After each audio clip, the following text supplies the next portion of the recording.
Friends and folks, welcome to the Kaiju Lounge, your home for humor, opinions, and nerd shit. I'm your boss sponsor, Noah Waterman, and my guest tonight is a painter, a writer, toy manufacturer, and comic creator who is one half of Last Bastion Studios that produced such comics as Luchador and Ragnar. Their latest project, which has blown through its Kickstarter goal, is Heel Turn Volume 1, the collection of their ultra-violent wrestling comic, Not for the Faint of Heart. Take a look.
Smiling under my mask with that intro. You definitely hit the nails on the head. I am one half of Last Bastion Studios. I am involved in all the projects that we do. My business partner, Chris, he is a super talented sculptor, painter, and everything else himself. I just tend to handle the writing on all the comics, with the exception of Heel Turn. I handle all the writing on the comics just because that's really where my background stems from in a lot of places. Great. Well, So, Wes Allard, thank you for coming on the show. You guys have had a lot of stuff going on. Obviously, I mentioned Heel Turn and everything like that. We'll get into that. We'll get into everything we've talked about. But first things first, we met at Kaiju Brooklyn. I was going to try to get you the interview sooner, but you guys also had G-Fest lined up, which you have just, I believe, gotten back yep. from. How has your con season been? This year has been great. Honestly, the last couple years have been pretty great. You know, whenever you start something like this, you're going to have a crisis of confidence. You're going to have a crisis of faith because Oh, yeah. everybody, I don't care who you are, you have this vision within your head of how everything is going to go. And then it doesn't go that way. You know, sometimes things go better. Sometimes things go terribly, terribly worse. I've had shows where, and this is a little bit further in the past, I've had shows where I've made $40, you know? Yeah. But I'm of a very different belief in terms of going to these conventions and doing all these conventions because, you know, I believe that I'm playing a very different game than somebody who is like another artist who's doing, say, you know, popular renditions of Marvel characters or things like that. You know, I'm working with original characters. I'm working with original Right. comics. I'm not produced by Marvel. I'm not produced by DC. I'm self-produced. And so, you know, I've got to bust through that glass ceiling. I've got to, like, you know, create enough noise to sort of get attention, and I've got to be out there almost like a door-to-door salesman going, "Hey, check out this stuff. Give me one chance. If you don't dig it, no harm, no foul, but give me a chance and I promise we'll surprise you. I promise," you know? And we've been doing that. And, you know, and it's really showing in our con appearances and everything else. You get people coming up to our tables telling us that they had seen us somewhere else. You get people telling us that, "Oh, I saw your business partner here like 3 weeks ago." And it's like, "Yep, I'm the guy who travels, you know, for shows and stuff." So, um, This season has been great, and every season has sort of gotten better since the first year that we started this. That's fantastic. I gotta say, it seems very similar or akin to a very obvious love of yours and one I've expressed for myself as well. Pro wrestling, the wrestling circuit of being on the independents and having to have your table, having to sell your merch, be your own advocate in a lot of these ways. The similarities of these various parts of nerd culture all find ways to align and weasel together here. Let's get the basics first and foremost. I at the top of this listed off a bunch of different things, and you to say that you are one thing, or Last Bastion Studios does one thing, would be an absolute mistake because, quite frankly, you go on your website and you guys are across the board. Tell me, what is Last Bastion Studios? Last Bastion Studios is a The place size says where everything. Chris and I get to make cool things with cool people. When it really gets down to it, that's why we're here. We want to Mm. make cool things with cool people and stuff that people are excited to see and have in their lives. That's really what it breaks down to. What that also means is that Chris and I are insane. We are absolutely nuts because we have a much broader vision than most people who are doing this. We see 10 years into the future in terms of where we want to be, the projects we want to do, and even some of the people that we want to work with.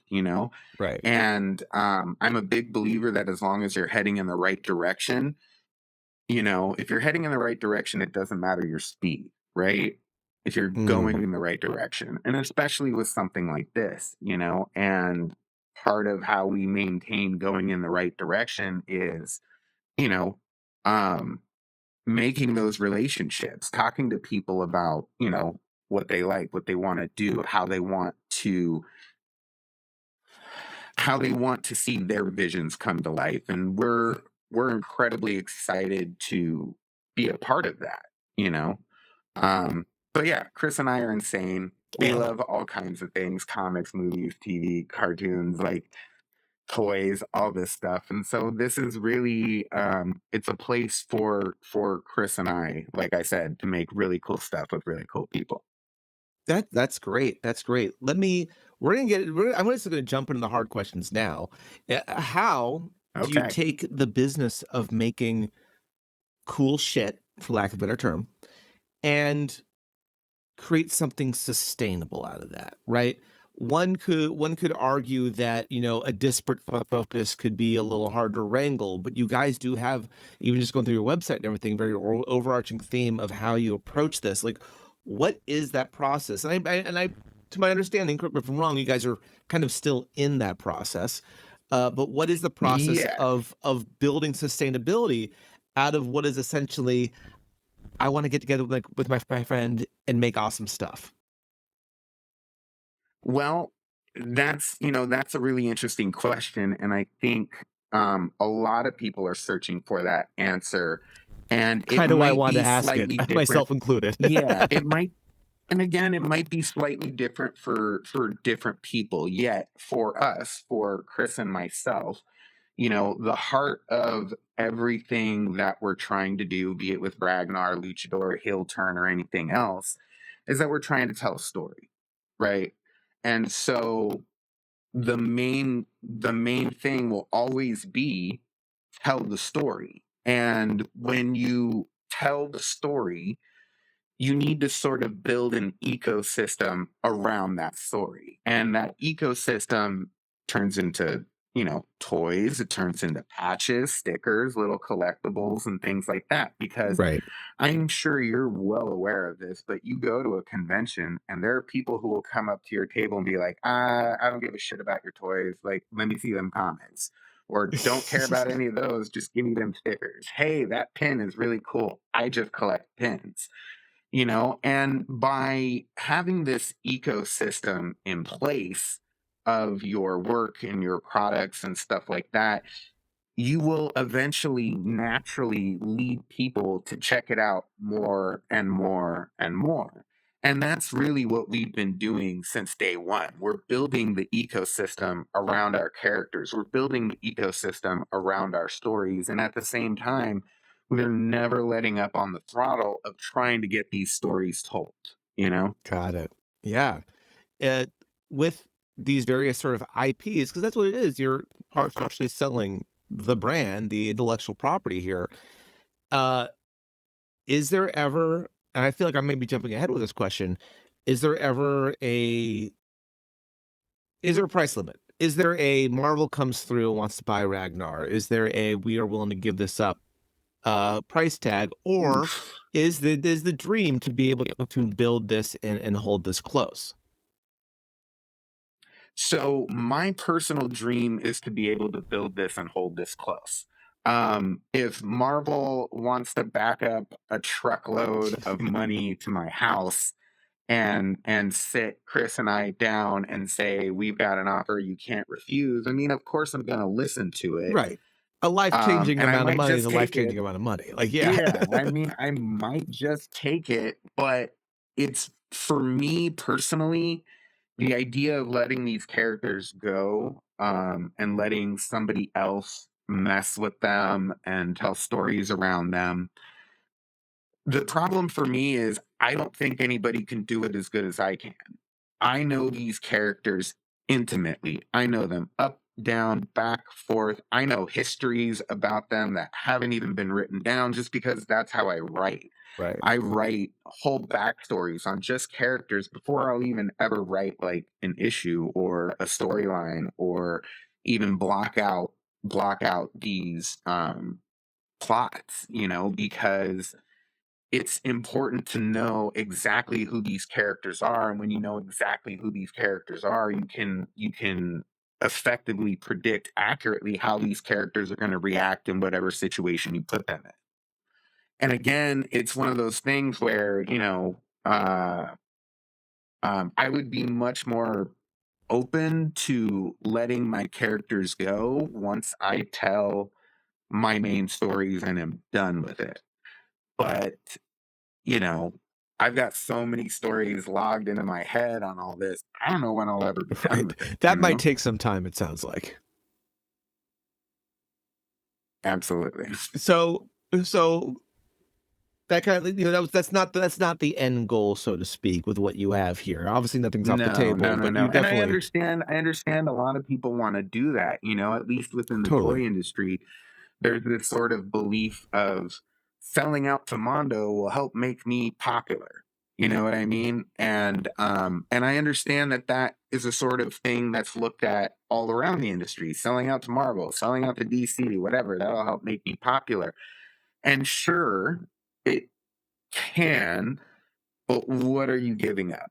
right. That's my question, you know? No, fully valid. So, how did a young West get to this point? How do we go from a fan to someone taking these various loves and passions and turning them into their business and career? Well, young Wes was a very sheltered, scared child growing up in a very, very, very rough neighborhood. Okay. I remember going to school as a kid and, you know, being thrown into like this almost alleyway and dudes trying to steal lunch money from me. And I'm carrying Jeez. a paper bag, I'm brown bagging it, Right, right. and they get mad and they're throwing glass bottles and all those other kinds of things at me. And that's just a little taste of, the neighborhood that I grew up in. And Right. so I was a pretty scared kid, and I retreated sort of to my home, to my room, and one day I was handed a comic book, and my mind was blown. Like my parents were always big on reading. They didn't care what I read so long as I was reading, and comics were one of those things that they were happy to let me just chew up, That's great. and so I started collecting comics at a very young age. I have about 10,000 comics now. Woo! And so yeah, I was always very much a comic book kid, and by around the age of 8, I was always sketching and doing things like that because I loved everything I was seeing in the comics. And my big desire was to go to art school and become a sequential artist and become a comic book artist. Unfortunately, when I was a teenager, somebody told me I would never make anything of my art and that I should give it up, and not realizing at that time that this person had no right and no real authority Mm, and really no bearing on any of that. I unfortunately listened and I stopped doing art. I'm I just sorry. stopped completely. I stopped painting, I stopped drawing, I stopped sketching, everything. And but creativity doesn't die. Creativity in a person doesn't die. It just comes out in a different form. And that ended up being writing for me. And so, I really loved writing. I pursued writing in college. And while I gave up on the dream of making comics when I was young and in my teens, after working in the corporate world and everything Mhm. for, like a decade and a half or whatever it was, I realized that there was no satisfaction coming to me through being in this corporate world. There was none. These people don't listen to me. They don't care about my opinions, my thoughts, my suggestions. I'm literally just a cog in their Yeah, machine.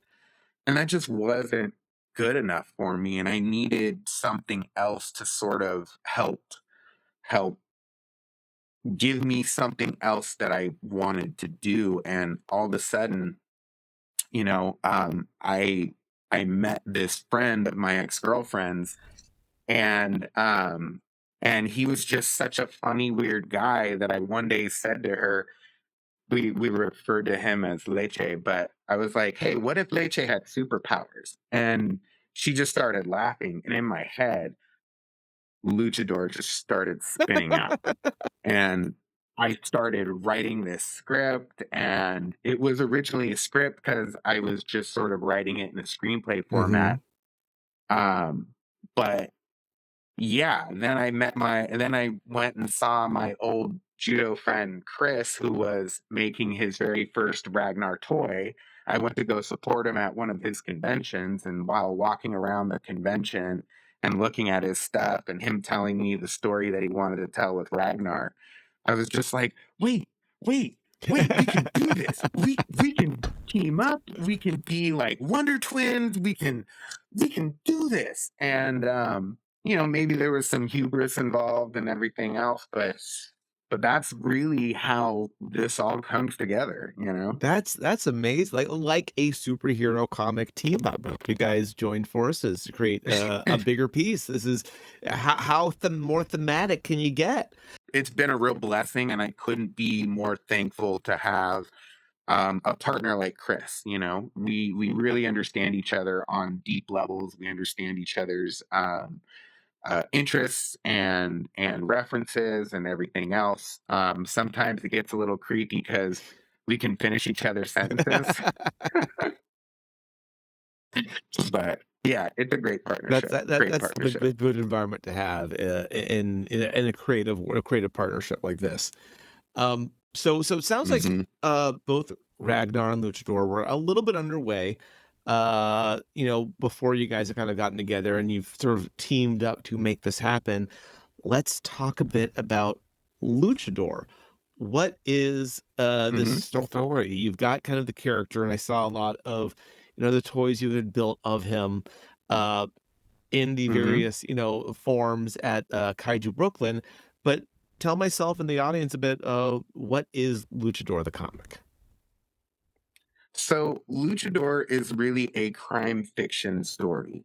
I grew up, again, as we talked, pro wrestling, Mhm. right? And as a kid, I was flipping through the channels that we didn't have many. I had the rabbit ears, like, you had to pull in Oh with yeah. the Oh antenna to get yeah. everything in.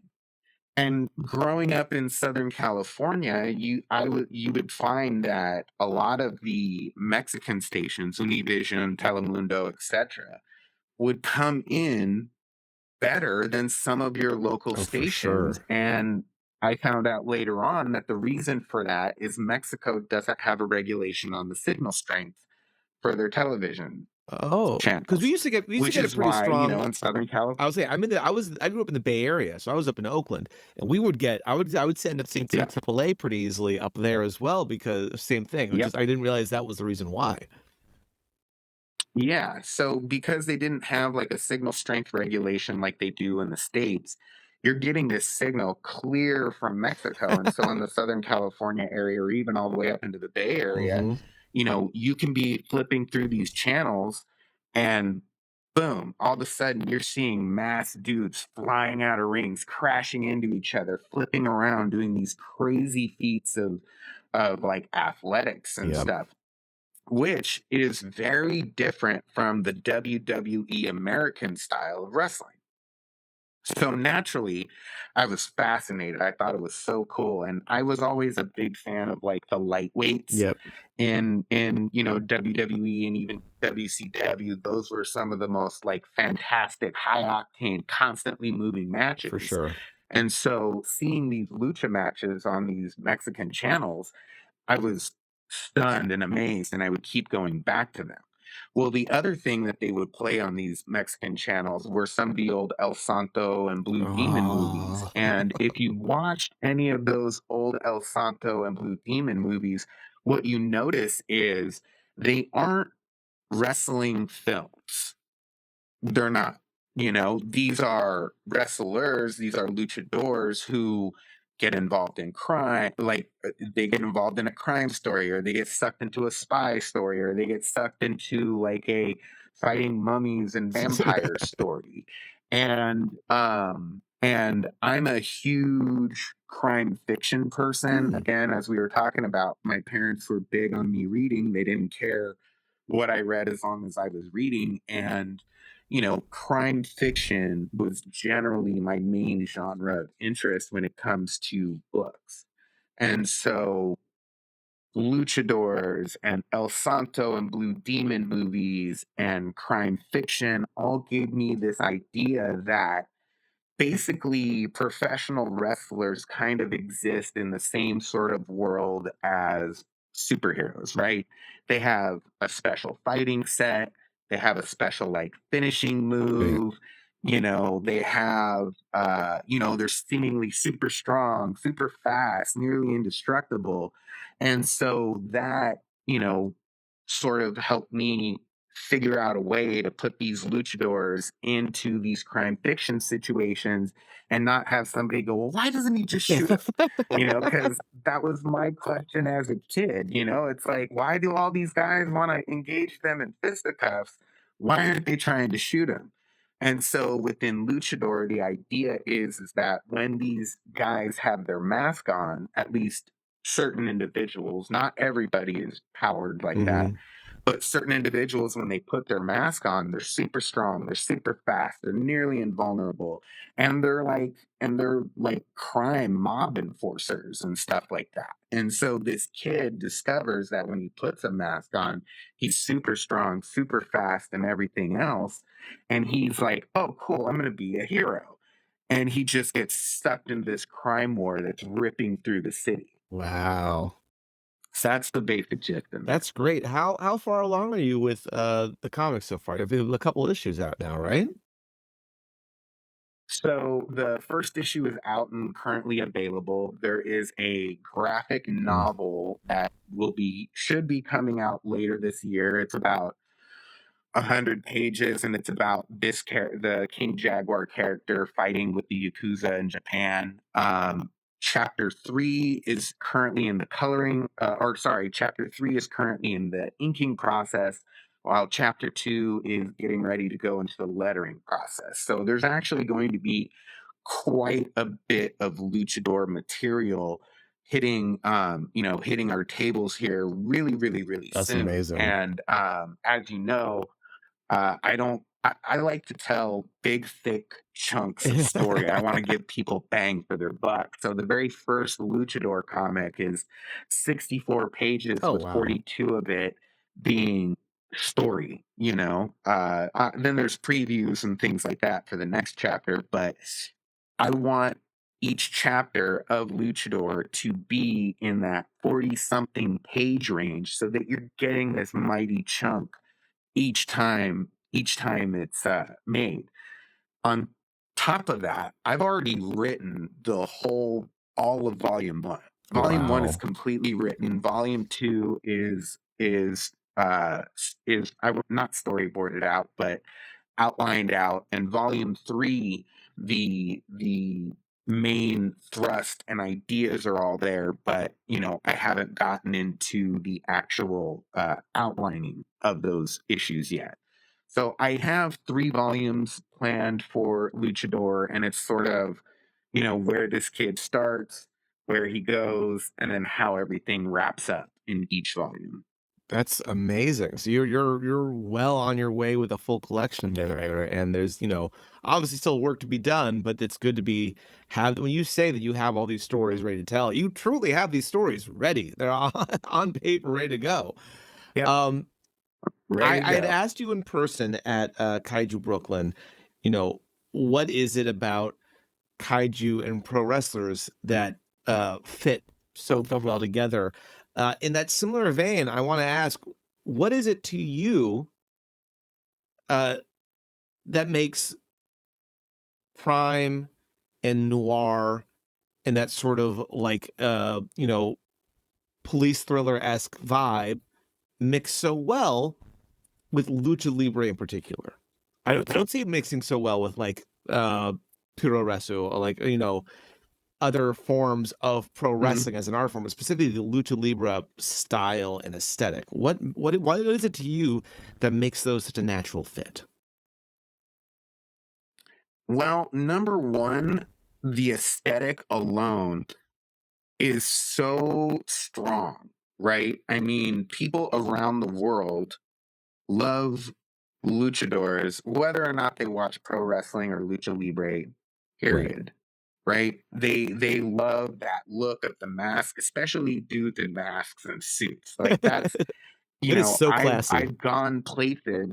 Yeah, I've gone places and I've literally seen people with like paintings or like photos or whatever of just luchadors and suits and things, and they're not even like big fans of pro wrestling or even lucha libre or anything like that. Again, part of why I think crime fiction and lucha libre works so well is just because, again, we kind of lean back into that superhero thing, right? Where I think superheroes and powered people work really well with crime fiction. I mean, look at, say, Luke Cage, right? Super strong Perfect guy, nearly example. Yeah. indestructible, gets caught up in the crime wave that's like ripping through his neighborhood. And again, after watching so many El Santo and Blue Demon movies and like lucha movies and stuff like that, I was exposed to these ideas that they can fit, but that there are some mechanical problems. Again, like in the bunch of the old, lucha libre films, like why isn't anybody shooting these guys? What are we doing here? Like, Right. you know, like, and why is everybody standing around just watching them fight? Yeah. Like, why aren't the other bad guys like somebody go get a gun? Like, Hurry come up. on. Um, and and so that's like one of the things that my brain really attacks is mechanical problems when it comes to stories, Right. right? I'm looking for the things that just like don't quite make sense, and I'm trying to give them a reason to make sense, to fit within the world and everything else. In general, as you well know, professional wrestling tells very much professional wrestling is a soap Without opera, extent. Yeah. period. It's a soap opera. All the stories that are being told, the conflicts between the characters and everything else. And, you know, fighting can be found in every walk of life, from somebody running into somebody at a store and everything else. And I think that, you know, all those things just naturally fit together as long as the mechanics are right. And yeah, there's no people who are fans of lucha libre and stuff know that, and pro wrestling know that there's no shortage of story that goes into these matches. And while sure the matches are the highlight, it's generally the storyline that people remember, not necessarily the match. Yeah.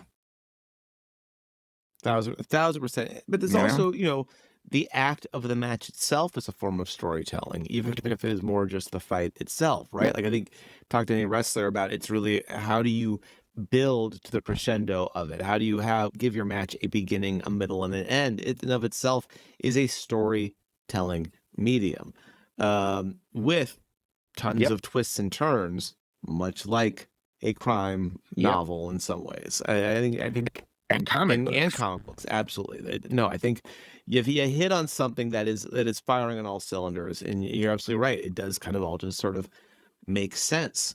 Uh, Speaking of wrestling, speaking of comic books, I talked about it earlier. Heel Turn. You guys have a Kickstarter that is already up. I think it's as of filming. I'm hoping to get this up. There it is. There it is, right on the shirt and everything. Uh, as of filming, it's got Yep. about 14 days left. My goal is to make sure this video gets up before it's fully out. But talk to me a bit about Heel Turn, your involvement with that. This is not the comic itself, but this Mhm. is the volume that combines everything that's been produced for Heel Turn so far. That's correct? That is correct. So the main thing that I want to point out here is Heel Turn is Mike Ha's baby. Mike Ha is the artist writer behind Heel Turn, but Mike Ha and I are really good friends. And I'm fortunate enough to be able to discuss with him all the things that he's doing in his book. I'm fortunate enough to be able to feed him ideas about like pro wrestling history. Again, we're both fans of pro wrestling, so we know a lot of pro wrestling history. But, when we're talking about story elements for Heel Turn, sometimes I'm the one going like, well, what about a totem? And what about this? And remember when Undertaker did blah? And Yeah. remember when Undertaker hung Big Boss Man from the Oh, ceiling? And like, and what about like New Jack? And maybe you do a character sort of like New Jack. I've been fortunate enough to be the guy sort of helping feed him ideas to broaden the scope of Heel Turn and everything else. I'm not a writer. I'm not the right. writer on it. I'm definitely not the artist on it. But um, I'm super pleased to be producing it and getting it back into people's hands just because I myself love the Right. comic. I think it's amazing. I think he's doing something interesting with a wrestling book.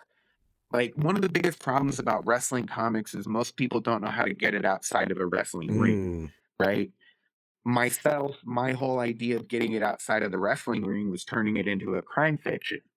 For Mike, getting it outside of the ring is about telling the stories of these individual characters and also sort of presenting an image of, like back in the 90s when, they were still trying to convince all of us that pro wrestling Right, was right. real. You had ECW and the Monday Night Wars and everything else. Mike Mike's comic is basically that whole era, but real and with real consequences. And it's, various characters and exploring their background and stuff like that. And through exploring the background of these characters, he tells very different types of stories. Like the background of Pantera, one of the main characters, is very much military and almost like a G.I. Joe kind of story. He'll Turn Volume 3, here's a little spoiler Ooh. alert, is more about Jack the Silva's. background, and it's much more of like a Southern Gothic horror crime story. Huh. And, issue one of Heel Turn is much more like, say, the interview with Mankind on Beyond the Mat, where he's talking about sort of, or even Jake Roberts, when they're talking about, their experiences and sort of their ups and Right, downs right. and things like that. And so again, I love his comic. I think it's fantastic, and Mike's a good friend. Now, how all of that comes about actually happens through cartoonist kayfabe. So when I first started working on Luchador, I stumbled across the cartoonist kayfabe channel, and it was like a college educational course on making Oh, comics. wow. So I had this thing running in the background constantly as I was making Luchador.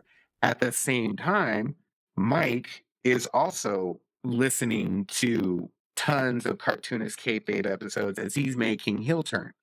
We both then send our comics into the channel, and they're reviewed back to back on a mailbag episode.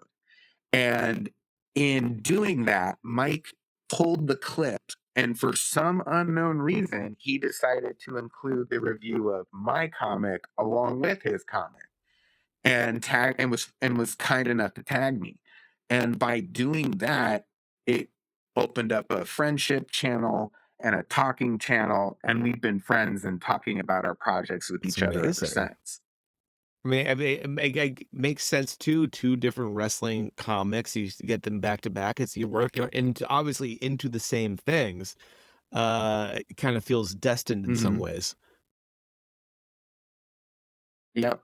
Yep, very much so. Like, and again, like I said, I'm a big lover of this comic. I'm a big believer in this comic. I know where it's going, I know where it's heading, and I really do think it's something special. And I'm happy to be doing the hard work and hitting the road with it and everything else to get it in front of people's faces and into people's That's hands. great.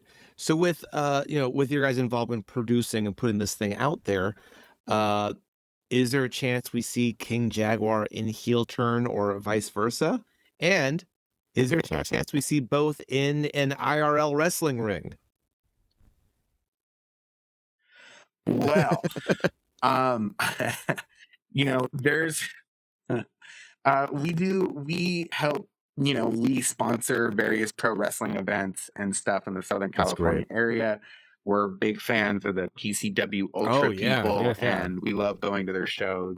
And the wrestlers that are involved with PCW Ultra, honestly, man, almost all the wrestlers I've ever encountered on the indie circuit, they're For wonderful sure. people, great people, and I've jokingly talked to the producer of PCW Ultra about jumping into the ring, and he laughed his ass off because he was like, "I've never had a sponsor in my life want to get into the wrestling ring." I mean, you got a judo background, right? And so, I've got judo, jujitsu background. I could definitely do it. I can definitely do it, but I'm getting old, man. I ain't trying to make money off my body anymore.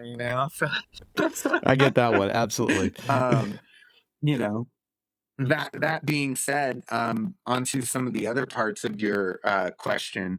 Will we see King Jaguar in heel turn? Mike and I have talked about it, and I definitely told Mike that he is welcome to use King Jaguar in heel turn in some sort of fashion. Obviously, it's going to be something that we both talk about and iron out so that there is no conflicts within the luchador storyline or conflicts within the heel turn Right. storyline or anything else. I mean, I'm not going to let him like Oh, chill out King no. Jaguar or anything. So there is a possibility you will see him in there. As far as seeing Pantero and some of the other heel turn characters in Luchador, I'm not going to say yes simply because Luchador is bit of a different For sure, beast. for sure. In my mind, if you see King Jaguar in heel turn, that's very much, prior to all the events going on in Luchador. So, unless one of the other professional wrestlers turns out to be, an enforcer for another mob or something, I don't really anticipate putting some of those heel turn characters into Luchador. And plus, nobody is safe in heel turn, man. So There's there might not be anybody left to put into Luchador at yeah, some point, there's some risk of bringing those characters around. For sure, for sure. So as far as just your own fandom with wrestling, what are you watching these days? What is grabbing your attention? You mentioned a little bit with PCW Ultra. You're mostly on the indie scene. You're paying attention to the big two. Well, uh, I not so It's much. valid. I don't really pay attention to the big two so much, just because I honestly haven't been hooked by their storylines. You know what I mean? Like, I just I just haven't, there's still a lot of great personalities. There's still a lot of great action in the ring. And in fact, I think AEW is bringing on much stronger in ring action than WWE is. WWE tends to throttle back a lot of the aerial high flying stuff. I mean, you get guys from Mexico or Japan or something who are very well known for Yeah. their high flying attributes, and they come to WWE, and Vince tries to turn them into some sort of power animal, and it those things just don't hold well for me. I prior to its cancellation, the thing that I thought what the indie program that I thought was doing some of the most interesting work was I was going to Lucha ask you Underground. about that. It You seems know, like that makes absolutely sense if you want to pay some attention to that. Great show, and amazing in all show. honesty, I had reruns of Lucha Underground in the background as I was writing Luchador. So it was a combination of Lucha Underground and cartoonist kayfabe while I was working on Luchador. But Lucha Underground was by far sort of my favorite of the sort of modern, modern, more recent. I know we're going on like what, maybe almost 10 years since Yeah, Lucha wow, Underground's been around. yeah, jeez. But I thought that they were just yeah, I thought that they were just doing something so interesting, and all of the high flying action and all the different great wrestlers that they brought in that you're now seeing in a lot of other promotions and places and stuff like that. So as far as like following pro wrestling these days, no, I don't follow the big two. I am a little more interested in the indie circuit, Hmm. but the indie circuit is very volatile because once one of the big two pull pull one of these indie wrestlers from the smaller promotions, that whole storyline just Yeah, dies. yeah. And so it gets really hard to sort of stick with storylines in an indie promotion. And yeah, I'm just not so impressed by the storylines on the big No, two. I get it. I get it. It's definitely uh both are set in their ways in a lot. And I think you see and we're starting to see more variety and more uh creativity coming from the indie scene that is not feeling so going to be beholden to the way pro wrestling has always been, but trying new things with their storytelling. Hmm. Not to be self-promotional, but fuck it, it's my channel. The stuff I do with Kaiju Big Battle is always great because that's still pro wrestling, but it's people in these huge Yep. giant rubber outfits. On the flip side, look at something like Josh Barnett's Bloodsport when he does that with GCW, and how it looks more like a UFC style fight, and it's much more grounded in realism. Both are two very opposite ends of the spectrum, are Hmm. doing very different things with the medium. They're both kind of a step in different directions from WWE, AEW, TNA, that kind of stuff. It's great when people find new ways of telling stories and new subgenres within the medium.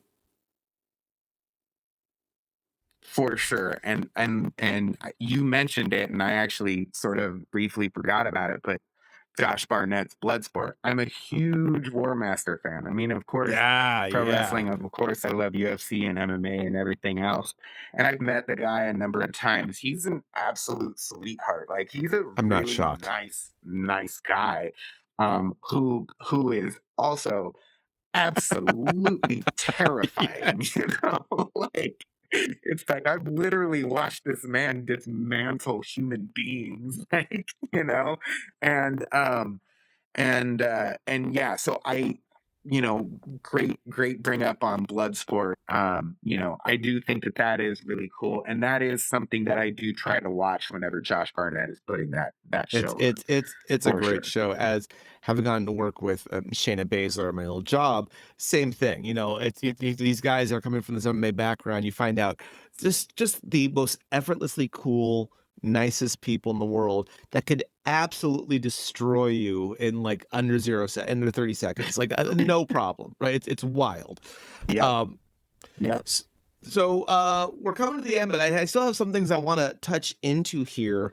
Um, and really, I just gotta loop this all into what else is Last Bastion Studios working on? I mean, the other big one I know is Ragnar, and you guys work with that. Yeah, and that probably Mhm, pertains more with the Kaiju Brooklyn stuff. This is another comic. This mhm. is Chris Hillseth's project of your duo, primarily his brainchild that you guys have come together to work on here.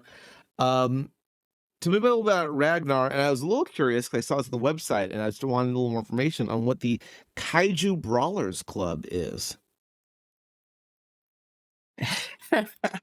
So, let me let me say it this way. When I'm working with Chris on writing Ragnar, he basically hands me a plate of spaghetti, right? And like you can think of each individual strand as like a character or a story idea or a particular scene that he wants to see in something. And it becomes my job to unravel that plate of spaghetti, link all the noodles so it forms one Oh through line, no. right? That's my I used job. to work at the Apple And store. This is kind of so like what I happens when they have hand you a to, wad of cables. You have to organize them. yeah, very much so. And so Chris is always thinking about Ragnar. Chris is always making new characters. Chris is always coming up with like little story elements about, okay, well, I want to tell a story about this character that's kind of like this. And, you know, it's my job to go, okay, cool, good, I get that. But mechanically, that doesn't work. What if we do it like this? And then he's like, it's like you're in my brain. So, so, you know, so Kaiju Brawlers Club is something that comes from Ragnar. So there's lots of things going on in the world of Ragnar, and the biggest sort of thing that's holding us back on more Ragnar comics, because again, I've fully written a whole bunch of Ragnar comics. The problem is that we've had multiple artists drop out of the art Mm. process of doing Ragnar. And you know, it's for various reasons. Their career popped off in a different way, or they ran out of time, or they had to make adjustments to their life for various reasons. But we've been sort of searching around for a regular artist for Ragnar, and that's really the thing that's been holding us back on more comics. That being said, we do have a number of mini comics that we're producing with various artists that keep telling the story of Ragnar, to keep introducing all the various characters because yeah, we have Ragnar, but you don't know anything about like Nitro Nikander. You don't know anything about the space barbarian Dreaded Fred. You don't know anything about Beatbox, the like his like death robot companion. You don't know anything about the heavy metal wizard and you know, but I do. I know all these elements and everything. And so there's various things like groups and entities like the Kaiju Brawlers Club, and then there's the Bond and Parcel Service, and it's really, I mean, it's very much sort of like a post-apocalyptic kind of world in which, there are sort of these islands, not actual islands, but like there's like, say, a mecca city where they still have a bunch of technology and they're very technology focused, and then you'll go off and then there's like wandering desert tribes, and then you'll find in another place that there's like almost like a an old electronics I see. dump, and there's some like almost like trash man who's living amongst these heaps and trying to rebuild these machines and stuff like that. And so Kaiju Brawlers Club is one segment of one of those entities, and basically it is, hey, there's bounties on taking down these various kaijus who are running around in the city, or running around in the world, and they have like sort of various power ratings, sort of like A to E or whatever, with E being the weakest and A being like Yeah. nearly impossible to destroy, and various reward amounts that come from it. So there's a lot of magic in Ragnar, and there's so many fun elements about it. And I'm so sad that we don't have more finished material to give to people so that they can jump into that world more. I do have a mini comic for Dreaded Fred coming out later this year, though. Great. So there will be a 12-page mini comic coming out very soon for So Ragnar. the stories are there, the tales are there. It's just about getting it across the finish line, which often is the hardest part of any Yep. sort of creative work here. Um, Speaking of getting across the finish line, I want to talk a little. I'll take a couple more minutes to talk about some of the more business to business stuff you guys do. So you do offer toy manufacturing, 3D printing, sculpting, concept design, as well. So talk about how's that aspect of it been, not just the own IP, but working with other That companies. aspect's going that aspect's going really well. Again, like I said, Chris and I are here to make cool shit with cool people. And we're fortunate enough to have had a lot of really cool people reach out to us to help them make their cool shit. And for example, Octil with his Kaiju Cream. We've got, Tolzar Toys with their King It's great. Kraju. We've got um uh Creature Preacher with Neshi. We've got Armando Roque with his Siege Iron Siege Berserker, and so on and so forth. And we have a number of other people reaching out to us about projects for them, and that's so exciting for me because you know um I love helping other people make their dreams come true as well. And I'm not the kind of person who's just gonna go, cool, thanks for your business, here's your Right. toy, fuck off. Like, I want to see you successful with that toy. So I'm gonna do everything that I can to help promote it, share it. I'm gonna invite you to be at convention tables with us. I'll take your prototypes with me. And I'll even at times carve out a space on my own table to help to like sell your figure and then send you back the money that you're owed. um it's amazing, and it is part of what leads to the success of this business, right? Even say, because like, doing this thing, it's not, you're not gonna sell tons and tons of comics or toys just right out of the gate, but it sort of gives us another. It does two things for us. Not only does it give us another sort of stand to balance the table of the business on, but it also continually sharpens our own skills for our own toys I and love that. projects as well. So there's really a double benefit, and it increases the network of artists and cool people that we work with. Do you find that it helped? And this is me coming in, not from just the nerd fandom side, but now from like as someone who does both freelancing and his own work as well. Do you find that coming in and kind of doing your own work from scratch has helped you grow to help other people? Like, there's a bit, I think there's always a bit of like, no one will pay you to do it if you don't do it for free first. And do you get a sense that's kind of how this has begun to grow? Um, yes, I do feel like, you know, the more you practice anything, the better you get, Yeah, right? Writing is a skill, martial arts is a skill, art is a skill, developing and production of toys is a skill. And the more you do it, the better you get, right? And the more that we do it, the better we can consult with people, the better we can look at our own projects and all of that. And I think that it's the care and the quality of our products that really sells the people who want to work with us on working with us. You know what I mean?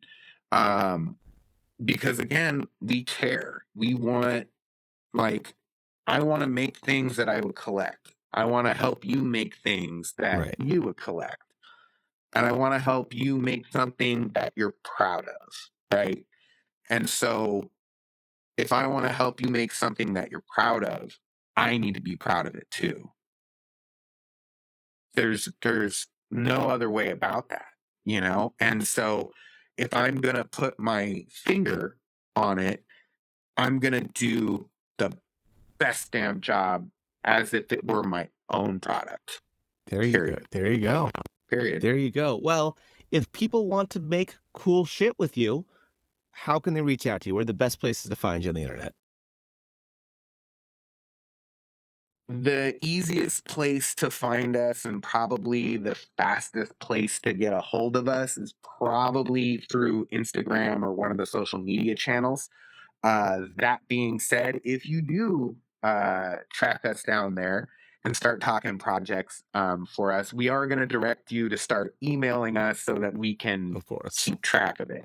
You can also get a hold of us through our website, lastbastionstudio.com, where there is a questions submission box and everything else. And we're constantly watching our inbox. We're constantly watching for those things to come in, and we tend to respond pretty quickly.